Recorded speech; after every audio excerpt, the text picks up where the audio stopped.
Hi friends, ജെടെക്കിൻ്റെ പുതിയ വീഡിയോയിലേക്ക് ഏവർക്കും സ്വാഗതം. ഇന്ന് നമ്മൾ നോക്കാൻ പോകുന്ന ഒരു കുപ്പി എങ്ങനെ ഡെക്കറേറ്റ് ചെയ്തെടുക്കാം അതാണ് നമ്മളിപ്പോൾ നോക്കാൻ പോകുന്നത്. അപ്പോൾ വീഡിയോയിലേക്ക് കിടക്കുന്നതിന് മുമ്പ് ചാനൽ സബ്സ്ക്രൈബ് ചെയ്തത് ഇപ്പോൾ തന്നെ ചാനൽ സബ്സ്ക്രൈബ് ചെയ്ത് സപ്പോർട്ട് ചെയ്യുക. അതുപോലെ തന്നെ ബെല്ലൈക്കൺ അമർത്തിയാൽ ഞാനിടുന്ന ഓരോ വീഡിയോ നിങ്ങൾക്ക് അപ്പോൾ തന്നെ ലഭിക്കുന്നതാണ്. നമുക്ക് എന്നാൽ വീഡിയോയിലേക്ക് കിടന്നാലോ. അപ്പോൾ ഫ്രണ്ട്സ്, നമുക്ക് ഇതുപോലത്തെ ഒരു ചെറിയൊരു ബിയർ ബോട്ടിലിൻ്റെ ആവശ്യമുണ്ട്. അതിന് നമ്മളിനി അതിൽ ചെറുതായിട്ട് പശ അപ്ലൈ ചെയ്യാണ്. നിങ്ങൾക്ക് ഫെവിക്വിക്ക് അതുപോലെയുള്ള എന്തെങ്കിലും യൂസ് ചെയ്യാവുന്നതാണ്. അതിന് ശേഷം അതിലേക്ക് നൂല് ചുറ്റി കൊടുക്കുക. നൂല് ചുറ്റുമ്പോൾ അതിൻ്റെ ഇടയ്ക്കിടയ്ക്ക് നമ്മൾ ഫെവിക്കോൾ യൂസ് ചെയ്യുകയാണെങ്കിൽ നല്ല ഉറപ്പായിട്ടിരിക്കും. പിന്നെ ഇടയില്ലാത്ത രീതിയിൽ വേണം നമ്മൾക്ക് ഒട്ടിച്ചൊട്ടിച്ച് കൊടുക്കാൻ. ഇടയില്ലാതെ ഇതുപോലെ ശരിക്കും ഒട്ടിച്ചൊട്ടിച്ച് കൊടുക്കുക. ഇതുപോലെ കിട്ടും. അപ്പം നമ്മൾ പകുതി വെച്ചപ്പോൾ നൂല് ചുറ്റി നിർത്തിയേക്കുകയാണ്. ഇനി ബാക്കി നമ്മൾ പെയിൻ്റാണ് ചെയ്യാൻ പോണത്. അപ്പോൾ അതിനായിട്ട് സിൽവർ പെയിൻ്റാണ് നമ്മളിപ്പോൾ എടുത്തിരിക്കുന്നത്. നിങ്ങൾക്ക് കാണാൻ സാധിക്കും. സിൽവർ പെയിൻറ്റ് ഇടയില്ലാത്ത രീതിയിൽ നല്ല ഫിനിഷായിട്ട് അടിച്ചു കൊടുക്കണം.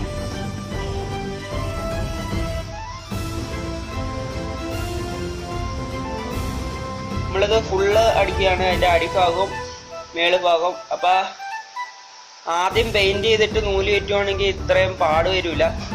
ഞാനതപ്പോൾ ഇതിന് പ്ലാൻ ഇല്ലായിരുന്നു. ആദ്യം ഫുള്ള് നൂല് ചുറ്റാനായിരുന്നു പ്ലാൻ. പിന്നെ പകുതി ചുറ്റിയാൽ എന്ന് തോന്നിയപ്പോൾ നിർത്തിയിട്ട് പെയിൻറ്റ് ചെയ്തതാണ്. അതാണ് ഇപ്പോൾ അങ്ങനെ വന്നത്.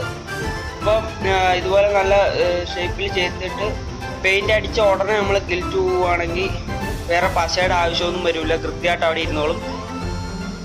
അത് കഴിഞ്ഞ് നമ്മളൊരു ചെറിയ ഒരു ഡെക്കറേഷൻ വേണ്ടിയിട്ട് ചുള്ളിക്കമ്പില്ലേ അതിൽ നമ്മൾ പെയിൻറ്റ് ചെയ്തെടുത്ത് ഒരു ബ്ലാക്ക് പെയിൻ്റാണ് നമ്മൾ കൊടുത്തിരിക്കുന്നത്. ഇതുപോലെ നമ്മളൊരു വലിയ കമ്പ് എടുത്തിട്ട് ചെറിയ കമ്പാണ് അതിൽ വയ്ക്കാനുള്ളത് കുപ്പിയിൽ. ഇപ്പം നമ്മളൊരു പൂ ഉണ്ടാക്കാൻ വേണ്ടിയിട്ടൊരു സർക്കിൾ രീതിയിൽ ചെത്തിയെടുത്തിട്ട് അതിൽ ഇതുപോലെ ഞാനിപ്പോൾ കാണിച്ചിരിക്കുന്ന പോലെ ചെത്തിയെടുക്കണം. അത് നമ്മൾ ചുരുട്ടി എടുക്കും. ഇനി അതിൻ്റെ അറ്റത്തുനിന്ന് ചുരുട്ടി നടുവിലത്തെ ആ റൗണ്ടിൻ്റെ അകത്താണ് നമ്മൾ ഇത് ഒട്ടിച്ച് വയ്ക്കുന്നത്. അതിന് വേണ്ടിയിട്ടാണ് അങ്ങനെ വെട്ടിയെടുത്ത്. ഇനി നമ്മൾ പശ നല്ലോണം തേച്ച് കൊടുക്കുക. അതിൻ്റെ അടിഭാഗത്ത് നല്ലോണം തേച്ചില്ലെങ്കിൽ നമ്മൾ ചെയ്ത് കഴിഞ്ഞ് കുറച്ച് കഴിയുമ്പോൾ നടുക്കുന്ന് വിട്ടുപോരാൻ ചാൻസ് ഉണ്ട്. അത് കഴിഞ്ഞ് നമ്മൾ ചുള്ളിക്കമ്പിൻ്റെ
സപ്പോർട്ട് ചെയ്യുക. അപ്പോൾ നിങ്ങൾ ഉറപ്പായിട്ട് ഇതിനെക്കുറിച്ചുള്ള സംശയങ്ങളൊക്കെ കമൻറ്റ് ചെയ്യുക. പശയായാലും എന്തായാലും നിങ്ങൾ കമൻറ്റ് ചെയ്യാൻ മറക്കരുത്.